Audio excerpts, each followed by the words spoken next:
Hi friends, welcome to my YouTube channel. నేను Mister Krishna Vemula. Republic Day సందర్భంగా కేంద్ర ప్రభుత్వం పద్మ పురస్కారాలను ప్రకటించింది.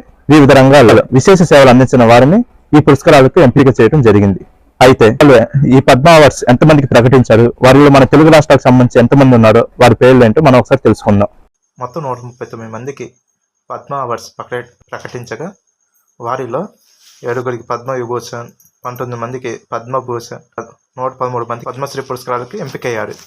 మన తెలుగు రాష్ట్రాల నుంచి వైద్య రంగంలో విశేష సేవలు అందించిన దువ్వూరు నాగేశ్వరరెడ్డికి పద్మ విభూషణ్ కేటాయించగా, కళల రంగంలో సేవలు అందించినందుకు నందమూరి బాలకృష్ణకు పద్మభూషణ్ను కేటాయించారు.